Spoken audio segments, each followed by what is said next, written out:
Es un privilegio, pues, para nuestro plantel y para la Academia de Cultura Científico-Humanística presentar la conferencia de hoy, Tecnología y Capital, a cargo del doctor Enrique Dussel. Muchas gracias.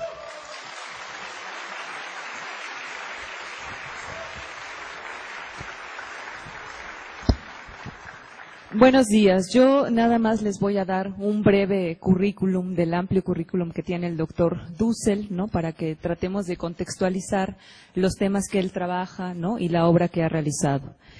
El doctor Enrique Dussel nace en el pueblo de La Paz, en la provincia de Mendoza, Argentina. Se exilia en México en 1975 y hoy es mexicano. Es profesor de la Facultad de Filosofía y Letras de la Universidad Nacional Autónoma de México y del Departamento de Filosofía de la Universidad Autónoma Metropolitana. El doctor Enrique Dussel acompañó desde los orígenes de la institucionalización de nuestra universidad y acompañó la creación de la licenciatura en Filosofía e Historia de las Ideas. Estudió filosofía en la Universidad Nacional del Cuyo, en Mendoza, Argentina, y en la Universidad Complutense en Madrid. Estudió historia en la Sorbona de París y estudió teología en París, en Münster. Recibió doctorado honoris causa en Friburgo, Suiza, y de la Universidad de San Andrés, Bolivia. El doctor Dussel es fundador, con otros muchos latinoamericanos, del movimiento de filosofía de la liberación. Ha mantenido diálogo con filósofos como Batimo, Habermas, Rorty, Levinas, y ha escrito más de 50 libros y 400 artículos en distintos idiomas. Ha recibido muchas distinciones y premios y ha sido profesor invitado distinguido de una multitud de universidades en Europa y en Estados Unidos. Durante la primera década del siglo XXI, Dussel formó parte del grupo Modernidad, Colonialidad, el más importante colectivo de pensamiento poscolonial en América Latina. Finalmente, en marzo de 2013, Enrique Dussel fue nombrado rector interino de esta casa de estudios. Entre sus obras, mismas que se pueden consultar en la página web del autor, destacan Para una ética de la liberación latinoamericana, Ética comunitaria, El último Marx y la liberación latinoamericana, etc. Sus textos recientes son 20 tesis de política, filosofía de la cultura, publicado por nuestra universidad, materiales para una política de la liberación y hacia los orígenes de Occidente, meditaciones semitas. El doctor Dussel es un maestro de las humanidades, comprometido con su tiempo, con todos los pueblos latinoamericanos y con la filosofía de la liberación. En nombre de la Academia de Cultura Científico-Humanística, nuevamente damos la bienvenida, señor rector.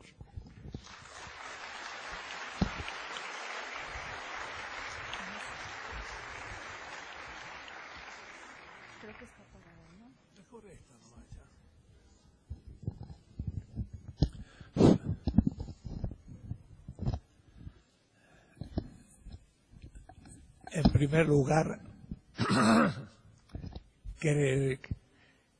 quería agradecerles a ustedes, los estudiantes y profesores de San Lorenzo Tezonco, aquel magnífico acto de recepción a el nuevo rector en marzo.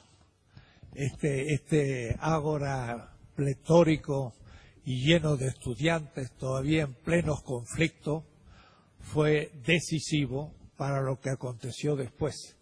Convenció a la gente de que podía la universidad comenzar una nueva etapa. Por lo tanto, les agradezco íntimamente a este plantel su presencia. Hoy, en cambio, ya no es el rector el que va a estar aquí y cambio de figura, es un profesor no burocrático, un maestro, si me lo permiten. Entonces ustedes, los alumnos, no son alumnos, sino discípulos. Es un maestro y discípulos, y esto es una clase de las que damos todos los días los maestros y que ustedes están acostumbrados a recibir. De tal manera que no me vean como rector, véanme como un maestro. Ahora dijo la compañera de que esto está en el internet. Ustedes pueden abrir tres veces mi nombre en minúscula todo corrido .com, C-O-M. Vayan a las obras y ahí podrán bajar algunos libros de los que les voy a hablar.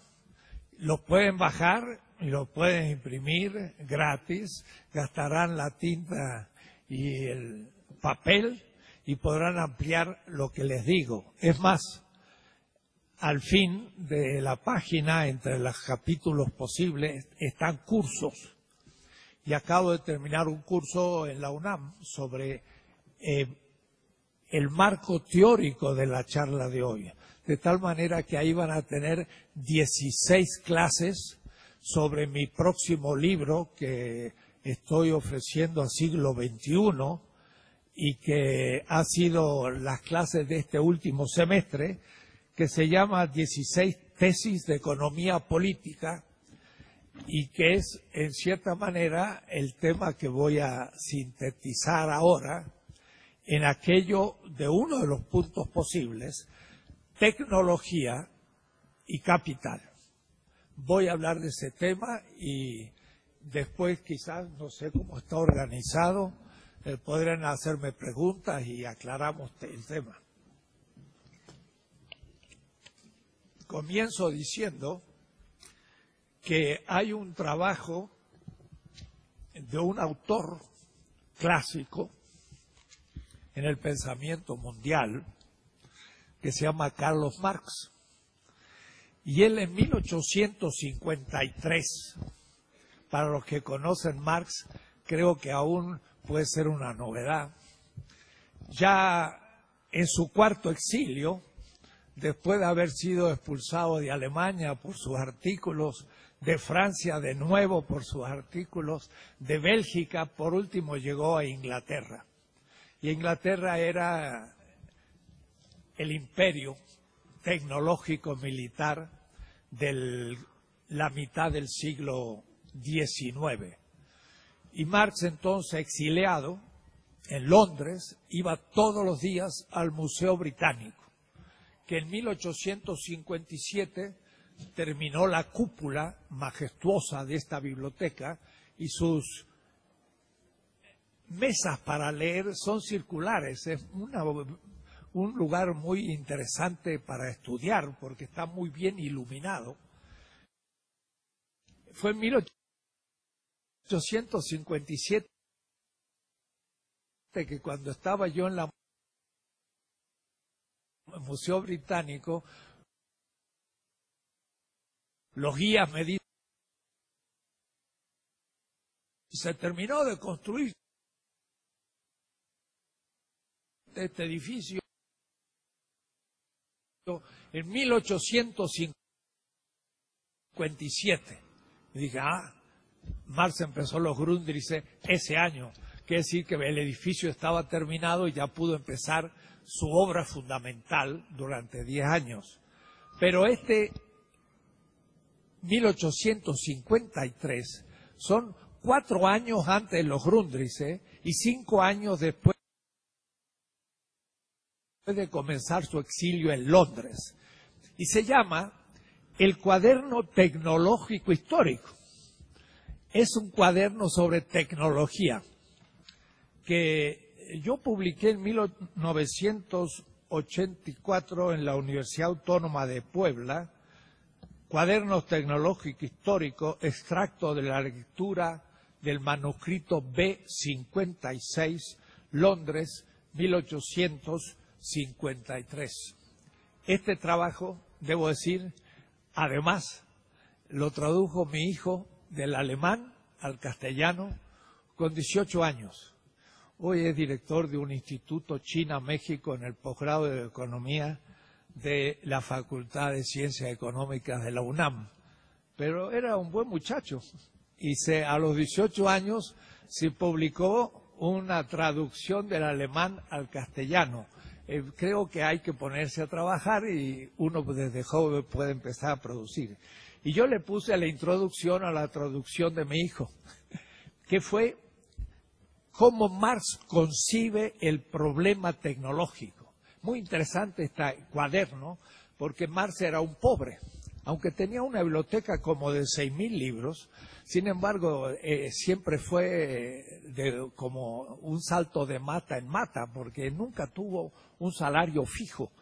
El pobre Marx al fin un día dijo, bueno, tengo que vivir, su pobre mujer ya estaba en la pobreza, Edgar, su hijo, se le murió de frío, porque no tenía cómo pagar la calefacción en Londres, y entonces dijo, voy a emplearme en algo, fue al ferrocarril y se presentó para ser empleado del ferrocarril en Londres y lo rechazaron por su mala letra.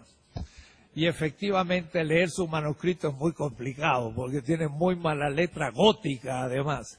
Lo he leído en los manuscritos inéditos y he hecho trabajos sobre el Marx inédito en alemán, o decir, no en el alemán editado.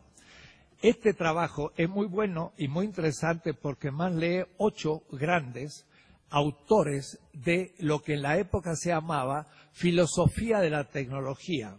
Por ejemplo, Pope, la física especialmente aplicada a las artes, a las manufacturas y a los útiles. Y del mismo Pope, historia de las matemáticas desde la antigüedad y los tiempos modernos. Tübingen, 1828. Y así él va tomando apuntes, porque él tiene más de 140 cuadernos de apuntes que iba todos los días al Museo Británico a estudiar.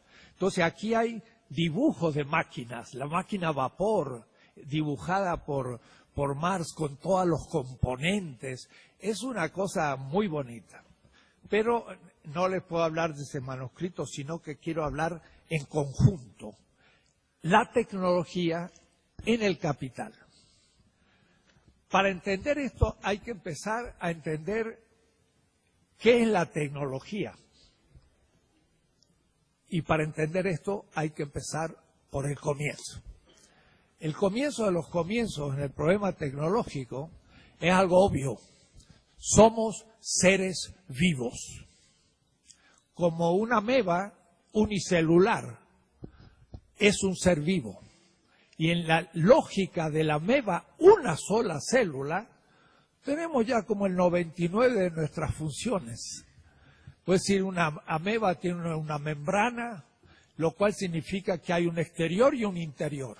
El interior es la corporalidad y el exterior es el medio. Bueno, en el infinito cosmos astronómico, de millones de años luz, de antigüedad y de distancia, en la explosión del Big Bang, como dice la lenguaje cotidiano, el universo son macromoléculas y nada más. Son de una simplicidad atroz.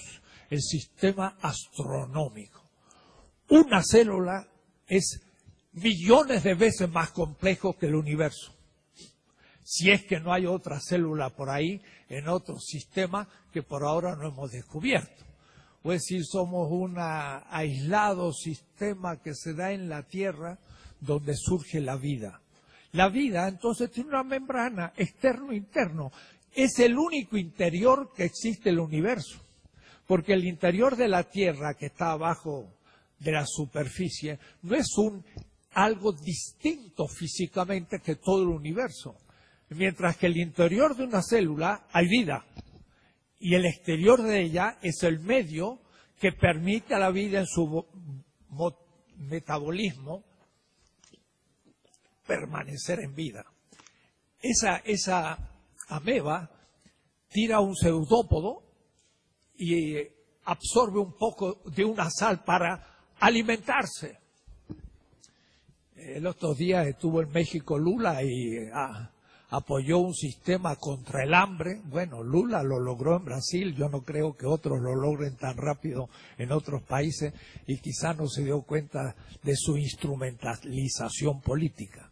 Pero él pudo hablar de una lucha contra el hambre. Ya tiene que ver con la ameba, porque la ameba de alguna manera lanza un pseudópodo para alimentarse. ¿Y por qué se alimenta? Entonces ahí empieza una lógica que no sé si me va a dar esto.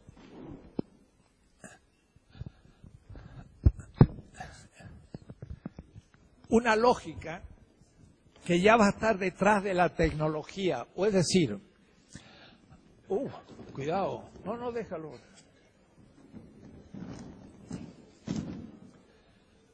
Un sujeto vivo. Y entre la ameba y nosotros somos sujetos vivos, todos.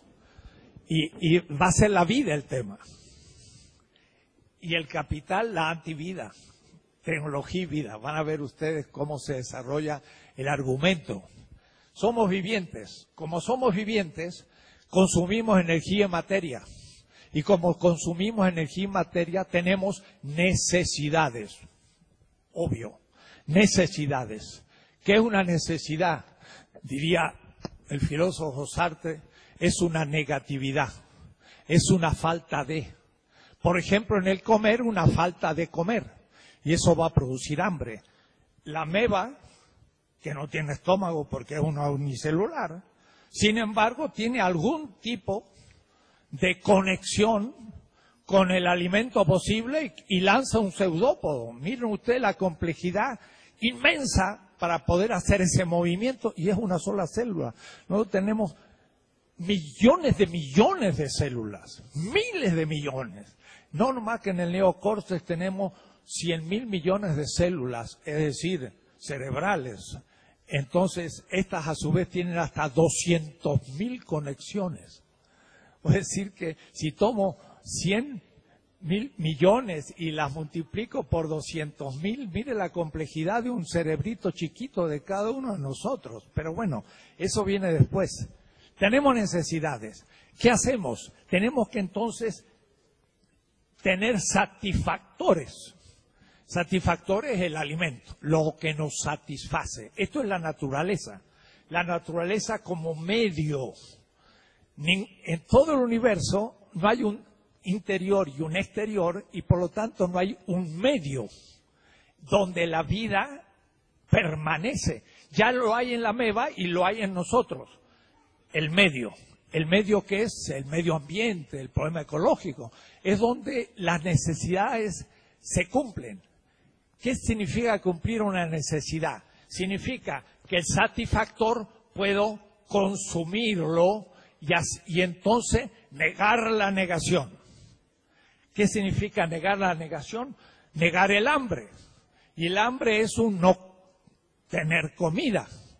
El no tener comida es una negación.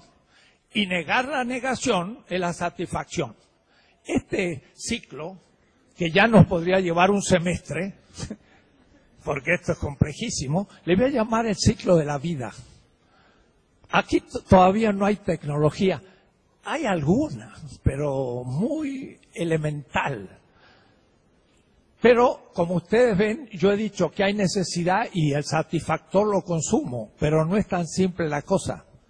Hay una evolución de la vida. La ameba llega a ser un multicelular, no lo voy a desarrollar todo, hasta llegar a los animales, y los animales desarrollan hasta llegar a los primates hace 70 millones de años, y después de ahí sale los distintos tipos de homos. El Homo habilis hace 2 millones de años, y luego hace 150.000 años el Homo sapiens. ¿Cuándo sabemos que surge el sapiens? Sabemos que surge el sapiens porque el Homo sapiens, a diferencia de los otros homos, empieza a desarrollar un sistema de mediaciones, le voy a llamar, o instrumentos que están entre la necesidad y la satisfacción. El Homo habilis usa el fémur, que es un hueso muy grande, como arma, y le pega en la cabeza a otro. Pero después es capaz de tomar una rama y modificarla. Eso ya no lo puede hacer el primate. El primate puede enchufar una rama en otra, si puede, para bajar un plátano. Pero no va a poder con 2 ramos hacer un nudo. Ahí ya no le funciona su cerebro a tal punto.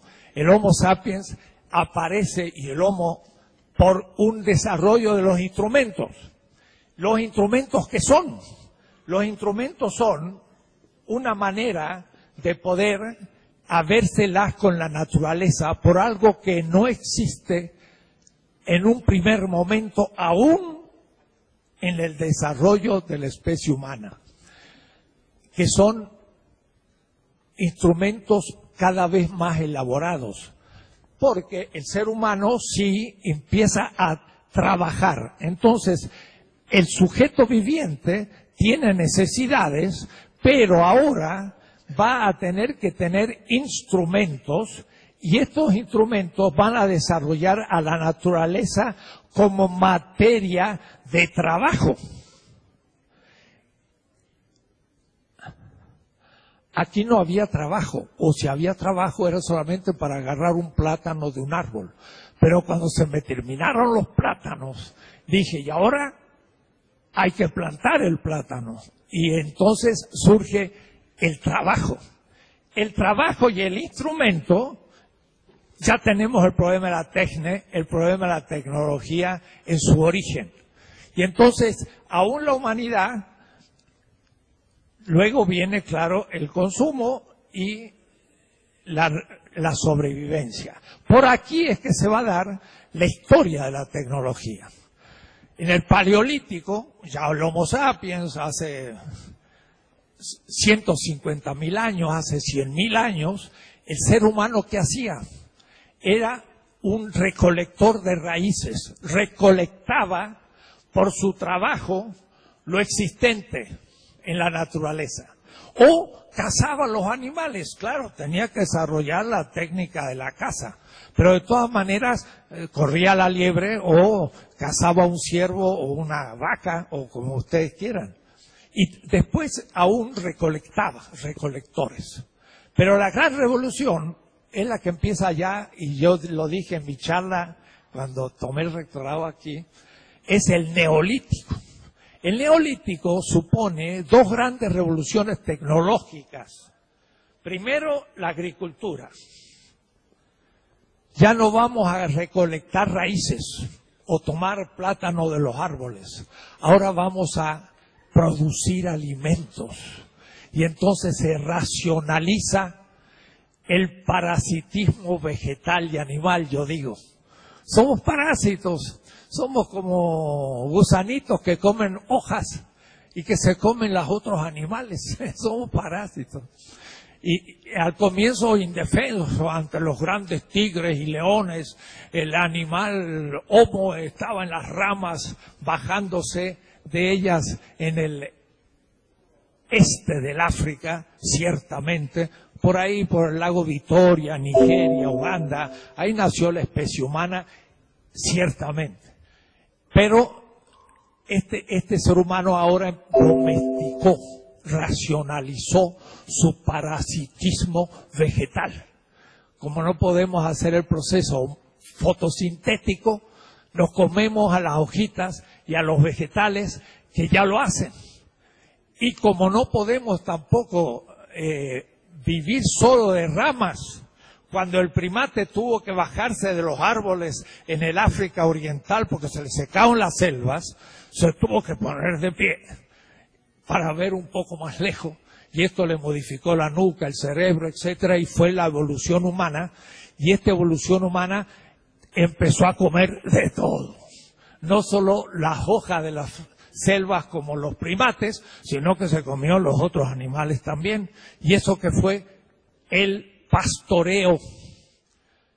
El pastoreo es una racionalización del parasitismo proteico del ser humano. Somos parásitos también de los otros animales. Y entonces, gracias a la agricultura y el pastoreo, surgen las ciudades. Porque entonces ahora sí se puede tener alimento. El alimento de la ameba. Para reproducir la vida, la podemos tener a mano, tener gran producción vegetal, podemos no ya cazar un animal, lo cual es muy difícil, sino que tomamos el animal, yo diría, más feo casi, que no es nada como una gacela, sino que es una vaca que tiene mucha grasa y mucha carne, pero véanlo, es bastante feo, pero nos sirve. Entonces ahora matamos todas las especies animales bellas y dejamos este animal lleno de carne que nos permite vivir de ello. Y entonces el pastor cría animales y los puede matar cuando quiere y no los tiene que cazar. Esto ya es un avance tecnológico. De paso, es ya un problema ecológico. Porque al empezar a destruir la selva para producir la agricultura, estamos produciendo un problema para la tierra. Y al reproducir los animales que más nos sirven, destruimos otros que decimos que no sirven, y es un problema ecológico porque el ser humano empieza a destruir todas las especies.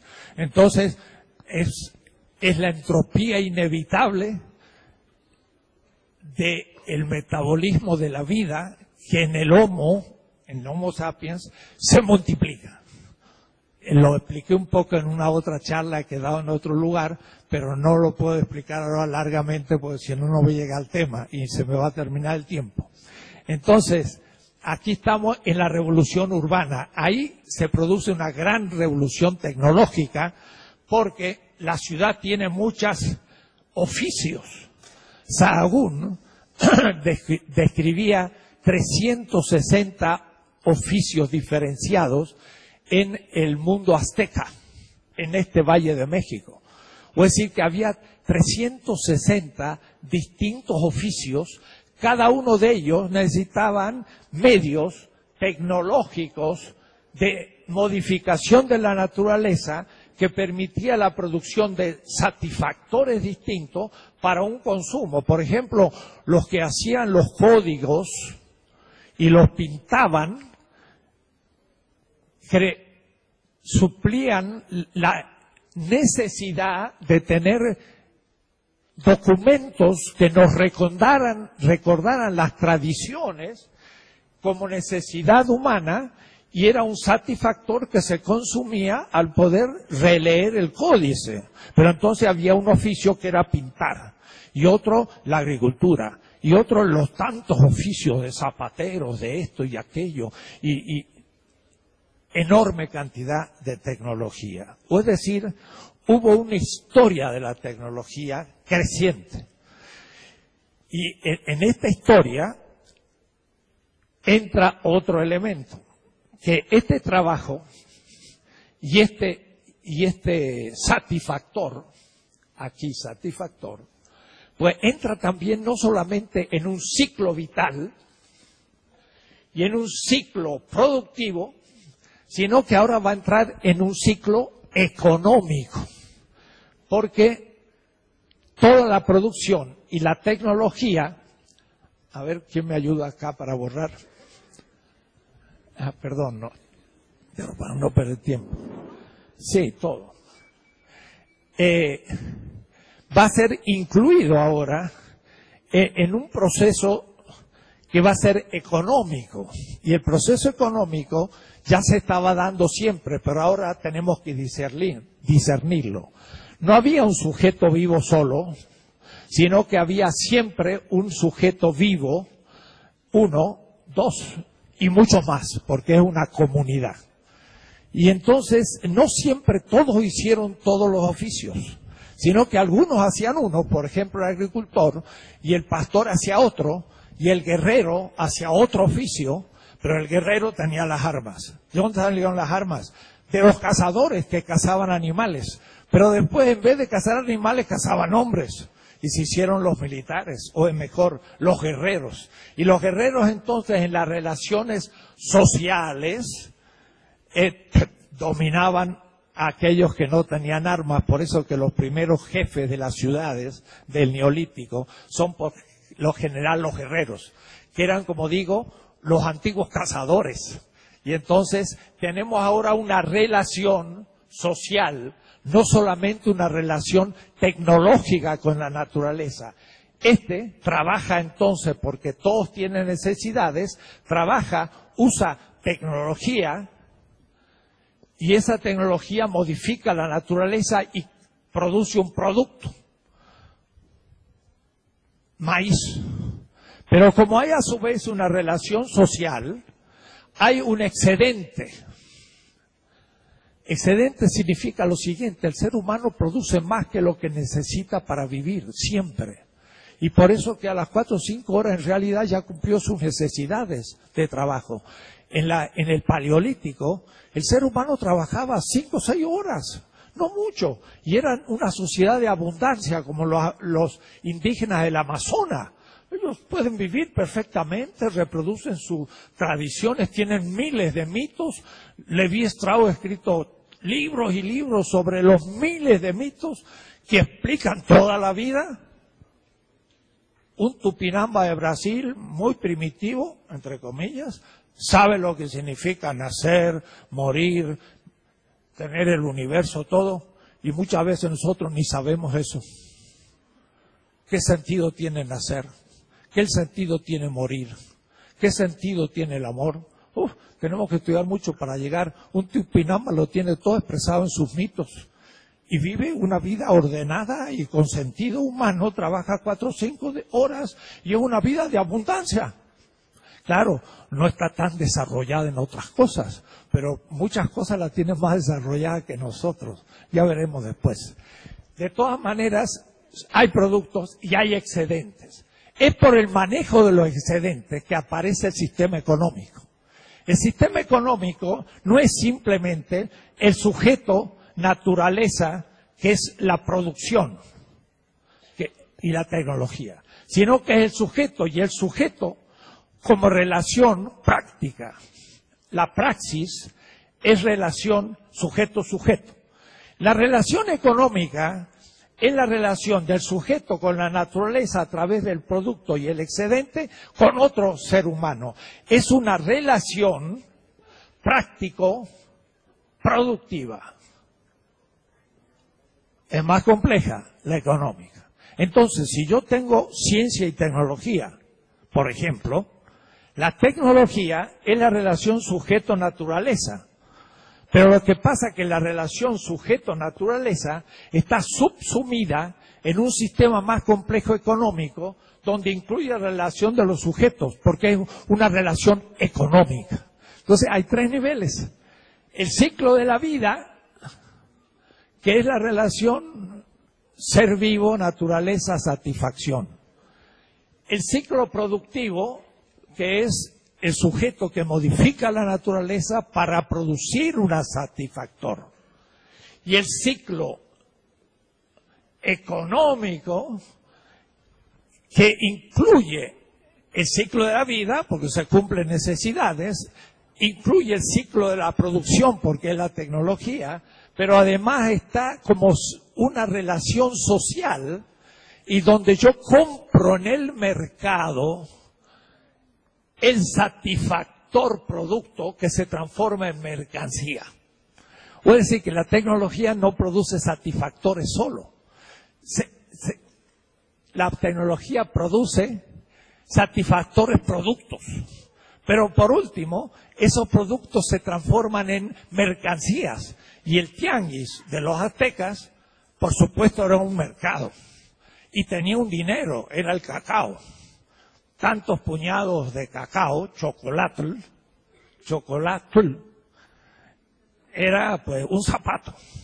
Y tantos miles de puñados de cacao era una casa. Entonces la moneda era el cacao, que medía todo el valor de los otros productos.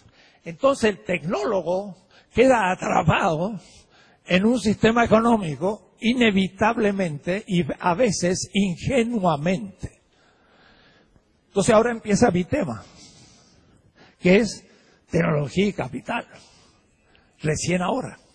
Porque en la evolución de la historia de la tecnología, hubo tecnología en distintos sistemas económicos.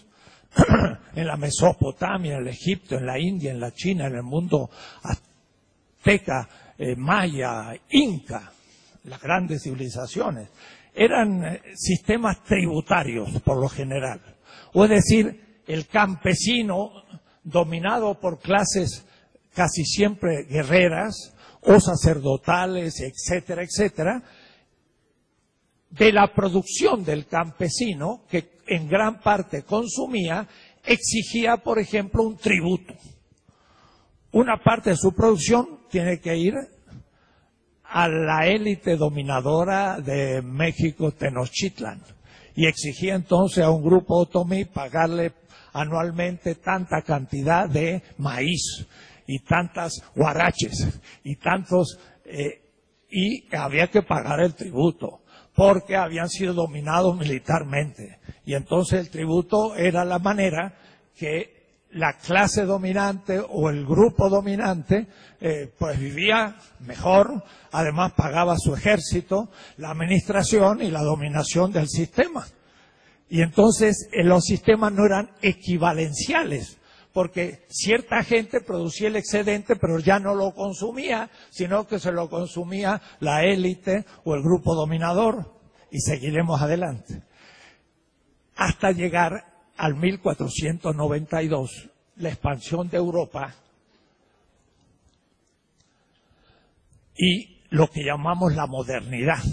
En la modernidad, el sistema económico da un vuelco y aparece lo que vamos a llamar técnicamente, inevitablemente, para todas las ideologías, desde la de Adam Smith hasta von Hayek, el capitalismo.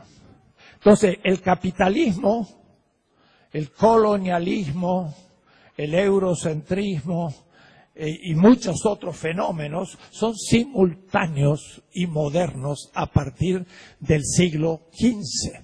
Y México está al origen de esta modernidad, porque México va a dar a Europa el primer capital acumulado, que va a ser en el fondo la plata de Zacatecas, de las minas, y también los incas, pero en el sur, la gran mina del Potosí en Bolivia, que en el siglo XVI va a dar 20.000 toneladas de plata, una mina. Ahora, para sacar 20.000 toneladas de plata de una mina, se necesita mucha tecnología, porque la mina se puede inundar y hay que sacar.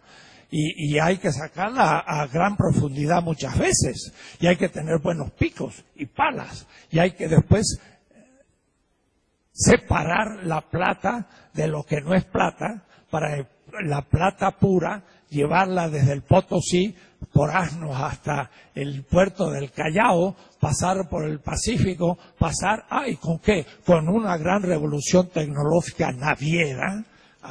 Era la carabela, y esa carabela pasaba a San Juan de Ulúa hasta México e iba a España y se acumulaba en China. ¡Ja! Los europeos estaban atrasadísimos tecnológicamente. El pueblo más avanzado de la tierra eran los chinos. Hasta 1800 Europa no pudo vender nada a China porque estaba más adelantada y compraba en el mercado europeo con la plata americana. Miren qué notable, ¿no? Entonces, miren cómo de pronto la historia latinoamericana se une a la asiática y a la europea, y hay que tener una visión mundial para poder leer el diario. Porque dice, la China hizo tal cosa, ¡uy, qué milagro! ¡Qué milagro! Milagro si usted no sabe la vida. Milagro que este boxeador le venció al otro. ¿Por qué? Porque como no lo conocía, surgió de nada y lo noqueó. ¡Oh! Es un milagro. No, si ese tenía una historia de boxeador fantástico, nunca había perdido ninguna pelea, nomás que yo la ignoraba. Los chinos no han surgido de la nada, han sido el pueblo más tecnológico de la tierra hasta hace 2 siglos. En 1313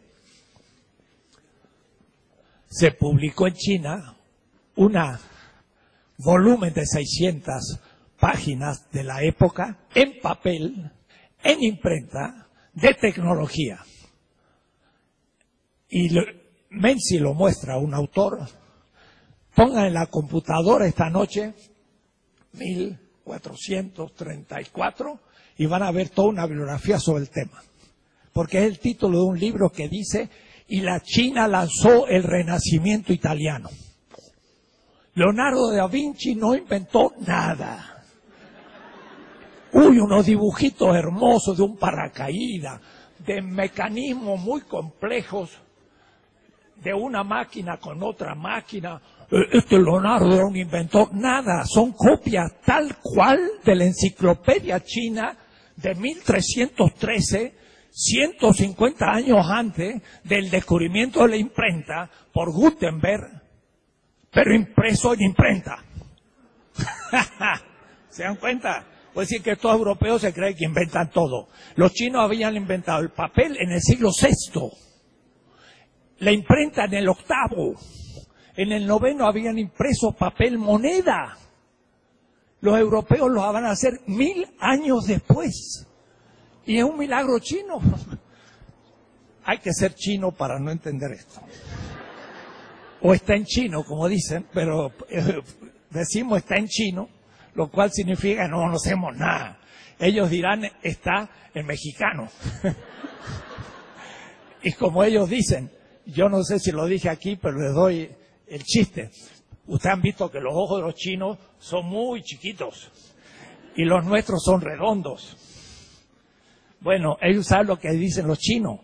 El ser humano tiene ojos muy finos, estilizados. Tener ojos redondos es como los caballos. Así que para un chino nosotros nos parecemos a los caballos. Según la cultura que vea. Bueno, pero esto no es el tema. El tema es qué es el capital y por qué se produjo la revolución tecnológica en el siglo XVIII. Es decir, a partir de 1750 se dice que en Inglaterra empezó la revolución industrial. Falso. En mi libro que estoy publicando, les doy una larga bibliografía sobre el anticipo por un siglo de la revolución industrial en el valle del Yangtze, China. Y casi todos los inventos ingleses son copia también de los inventos chinos. Empezando por el acero. En Sheffield se hizo la primera fábrica inglesa de acero. Pero dice Hobson, un autor que cito, van a leerlo ustedes, lo pueden ver en mi página, que los que instalaron la fábrica de acero, la primera en Inglaterra, Sheffield, fueron técnicos chinos, que habían descubierto el acero en el siglo II. Es decir, 16 siglos antes. Esto para caer del eurocentrismo que con el capitalismo y el colonialismo tienen en la cabeza la mayoría de mis colegas. Son todos eurocéntricos, queridos alumnos. Ustedes van a ser la primera generación no eurocéntrica en el mundo y en América Latina y quizás en México si la Universidad Autónoma de la Ciudad de México se pone a la punta de la ciencia, que empieza por superar el eurocentrismo. Yo les estoy dando materiales para una revolución epistemológica. Está de moda en Estados Unidos, en Alemania, en América Latina, la descolonización epistemológica. Significa dejar de ser colonias científicos. Y estamos, un servidor, con otros equipos, trabajando en primera punta este tema.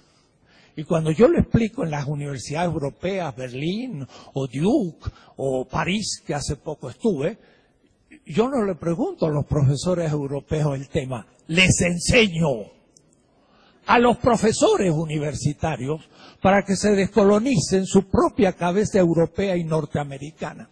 Y le hablo de estas cosas de la China, y los profesores viejos, pero que para mí son jóvenes, porque soy más viejo que ellos, porque en Europa y en Estados Unidos a los 65 años se jubilan porque tienen buenas jubilaciones. Pero en México, como no tenemos jubilaciones, pues salimos con los tenis por delante. Y vamos a dar clase hasta ahí. Entonces yo a cualquier lado que voy les digo a los profesores jóvenes. Hace poco estuve en Yale, en Estados Unidos, me recibió el claustro de filosofía. Uno me había leído cuando era estudiante.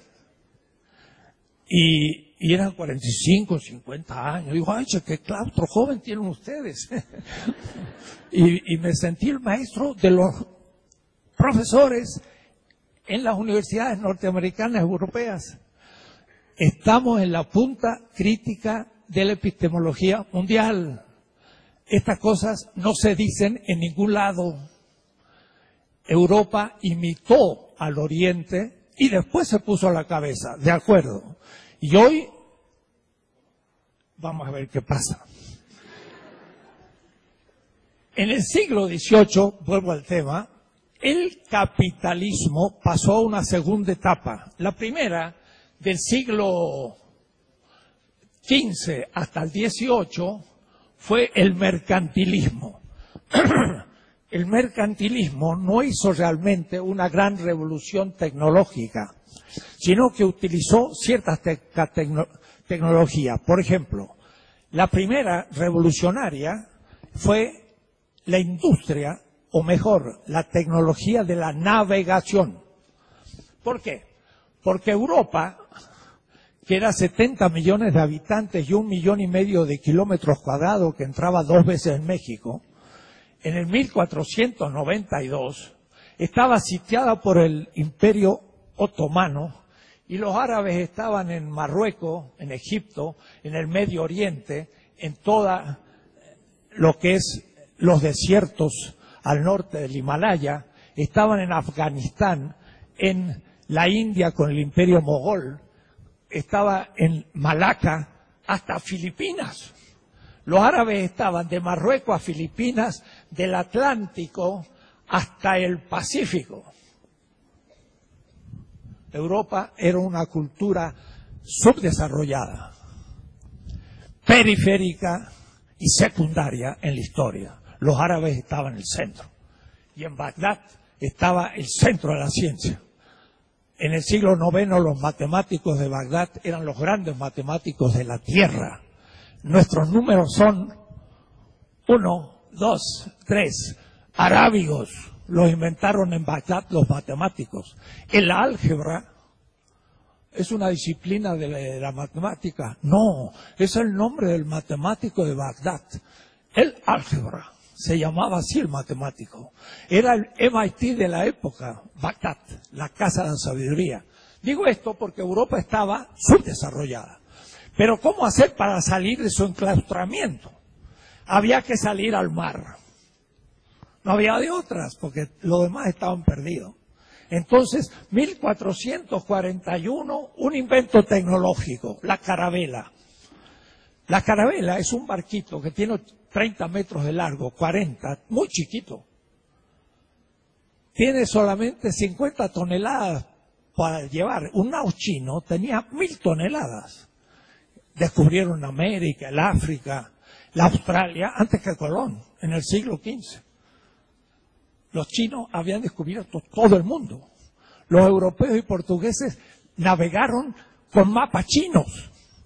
Colón llegó a América con un mapa chino, pero creyó que estaba al sur de la China. Y hasta su cuarto viaje, cuando llegó a Panamá, dijo, estamos a 10 días de navegación del Ganges, porque creía que Sudamérica era una península al sur de la China, en un mapa mal hecho en Venecia, comprado a los chinos. Sudamérica estaba perfectamente dibujada al sur de la China en un mapa de 1487 de Enricus Martellus, que está en el Museo Británico, donde está un mapa de una península al sur de la China, que era América del Sur. Hasta se ve el río de la Plata y el Amazonas. Y está dibujado no solo la parte atlántica, sino la Pacífica, Perú y todo, en un mapa de 1487. Bueno, la navegación fue la primera tecnología que lanzó la astronomía como ciencia y que fue a su vez exigido por el primer capitalismo, que era mercantil. Capitalismo mercantil significa un capitalismo que, sin cambiar el modo de producción, intercambia mercancías. Entonces es mercantil, que todavía no ha modificado el proceso productivo con la tecnología, sino que utiliza las tecnologías ancestrales, pero por ejemplo la navegación ya mejoró. Y gracias a la navegación se lanza todo lo que va a ser después. Dense en cuenta que el hecho de que Magallanes diera la primera vuelta empírica a la Tierra después de los chinos es lo que permite en 1520 definitivamente a los europeos saber que la Tierra es redonda. Los chinos ya lo sabían de mucho antes.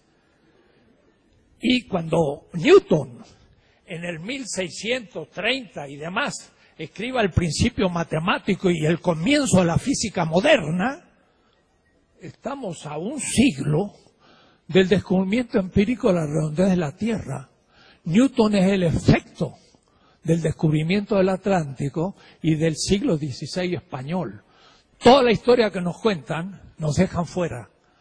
Hay que hacer la historia de la tecnología completamente de nuevo y ponernos en nuestro lugar al comienzo de la tecnología moderna. México también, porque fuimos nosotros objeto de dominación, pero al fin. Pero la segunda etapa, y voy rápido, desde el siglo XVIII en adelante fue el capitalismo industrial. Y entonces se habla de la revolución industrial. ¿Qué produce la revolución industrial? La pregunta. No es fruto de los grandes tecnólogos. Es fruto de exigencias económicas. Miren cómo es la cosa.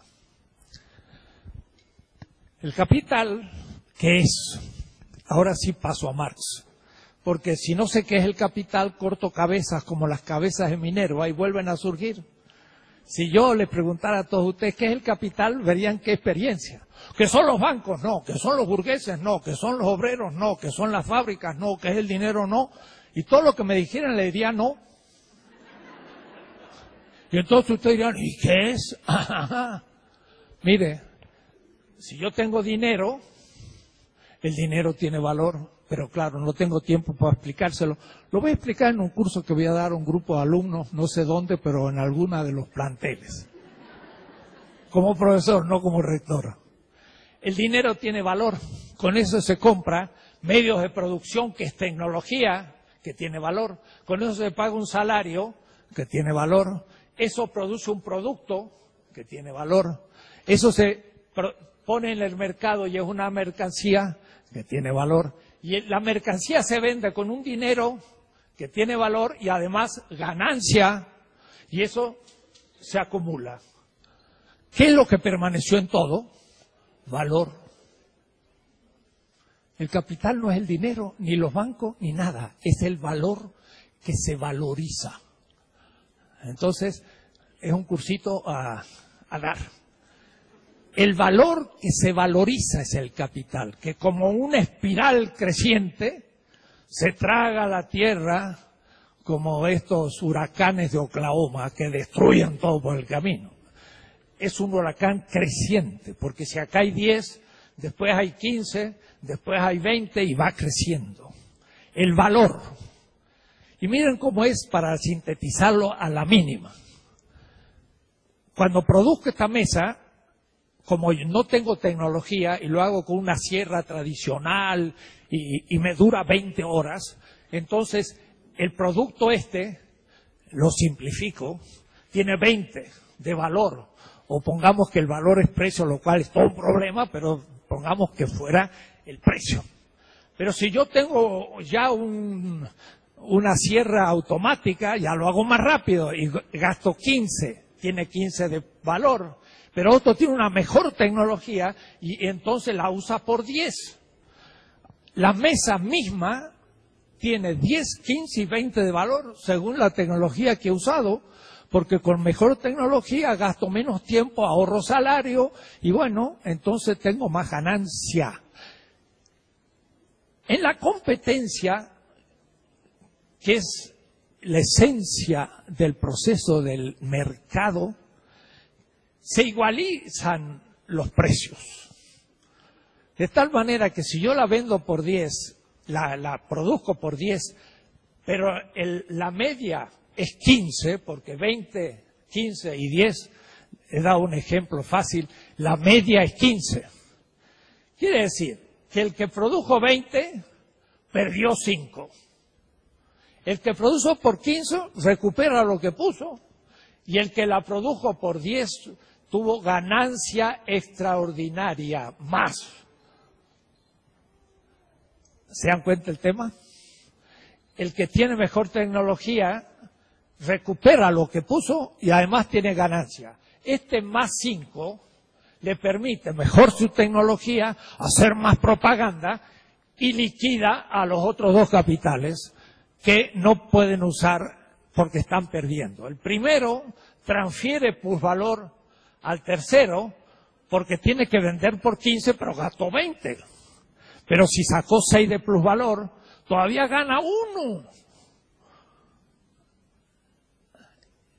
Tendría que dar una clase sobre la competencia, pero creo que han entendido. Entonces, ¿qué hay que hacer? Tener mejor tecnología.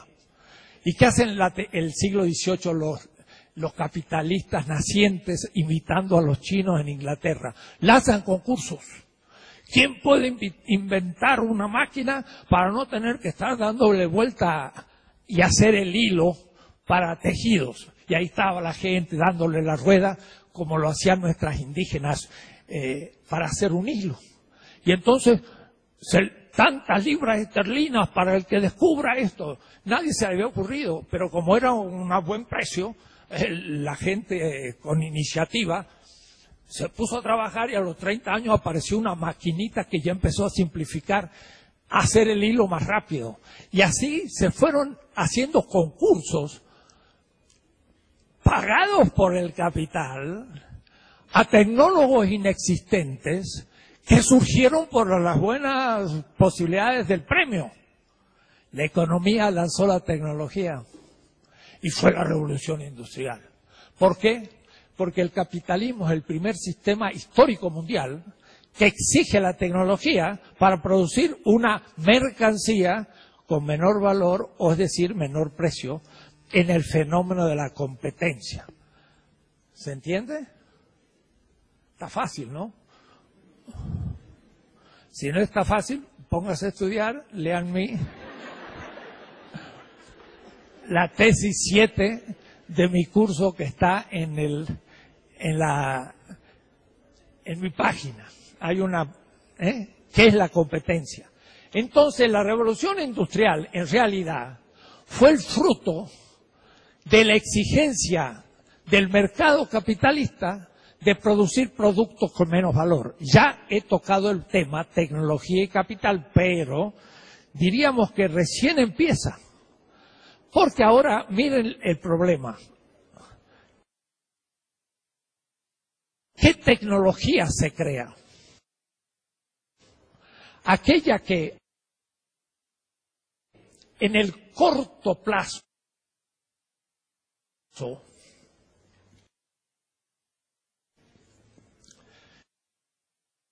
disminuye el valor de la mercancía o el precio. Ya estoy hablando con precisión. Este es el más importante, no el que a veces se habla, lucha y clase, todo claro, todo eso evidente, pero este es el más esencial, clásico, que hoy vigente. A corto plazo, un capital se impone a los otros porque tiene más tecnología. Eso le llamó Marx mayor composición orgánica. Y esto no solamente dice él, y esto no lo vieron los marxistas, tampoco en México. Y Agustín Cuevas, un gran marxista, se equivoca, dice Marx habló de la dominación del capital sobre el trabajo, pero del capital sobre el capital, eso es un tema burgués. Porque que compita un capital con otro es un tema burgués. La burguesía norteamericana está más desarrollada que la burguesía mexicana y produce el mismo producto con menos valor. Entonces, no solamente un capital con otro, una rama con otro, sino que un capital nacional con otro capital nacional compiten. Un capital norteamericano con uno mexicano. Y un capital puede explotar al otro capital. Y los marxistas tradicionales no estudiaron el tema de la competencia. Y menos en la Unión Soviética, eliminaron la competencia. No se puede eliminar ni en la alternativa futura. Hay que conservar, hay que regularla. Y entonces, como no estudiaron la competencia, no conocieron el tema de la dependencia, que es puramente marxista. Un país puede explotar a otro, como una rama del capital puede explotar a otro, como un capital puede explotar a otro. Dice Marx, la relación capital-trabajo es la explotación del trabajo. La relación capital-capital es la explotación de un capital sobre otro. El capital norteamericano explota al capital mexicano. Miren, han desaparecido los supermercados mexicanos y ahora son Walmart. Eso es la destrucción de la burguesía nacional por una burguesía transnacional. Bueno, eso es un problema de burgueses. ¿Cómo problema de burgueses? Es un problema de todos los mexicanos, porque ahora tenemos que comprar en Walmart, que después de liquidar la competencia, el de 10 liquida el de 15 y 20. Y cuando ya los eliminó, ya no pone 15, ahora pone 20. Total, no tiene competencia porque tiene un monopolio. Y ahora todos tenemos que ir y nos cuesta la manzana 50 pesos. Y antes costaban 12. ¿Por qué? Porque se eliminaron todos los mercaditos. Y ahora Walmart, primero, menos precio. Y en la competencia liquidó el capital nacional mexicano. Que era capital, ¿ah? Y no era santito. Y explotaba a los obreros. Pero al menos quedaba en casa. Y en cambio ahora se lo llevan. Ni siquiera las ganancias quedan. Nos quedamos más pobres que antes. Entonces, la teoría de la dependencia es fundamental. Y es marxista. Y los marxistas creyeron que era burgués. ¡Wow! Equivocación. Marx habla explícitamente del tema. Y es esencial para México hoy. Estamos siendo avasallados por el capital transnacional. Porque miren cómo funciona el capital transnacional. Se entiende muy fácil. Eso como un partido... No, pero poquito. Como un partido de billar a dos bandas. El capital transnacional tiene alta tecnología y en Estados Unidos altos salarios, pero eso lo tiene el capital nacional norteamericano que produce sus productos en Estados Unidos, tiene que pagar $1,000 por mes para un obrero o más. Está la frontera y hay un tratado de libre comercio y se habla de la globalización. Globalización para el capital, pero no para los cuerpos. Los cuerpos tienen pasaporte y no pasan la frontera y cuando pasan los matan o los vuelven. ¿Por qué? Porque el capital nacional mexicano tiene muy bajos salarios y ellos tienen muy altos salarios. Pero el capital nacional mexicano tiene muy baja tecnología. Ese es el problema tecnológico que interesa a la UACM. La tecnología nacional. Porque no es investigar por investigar cualquier tontera. Hay que investigar lo que interesa a México y al Distrito Federal.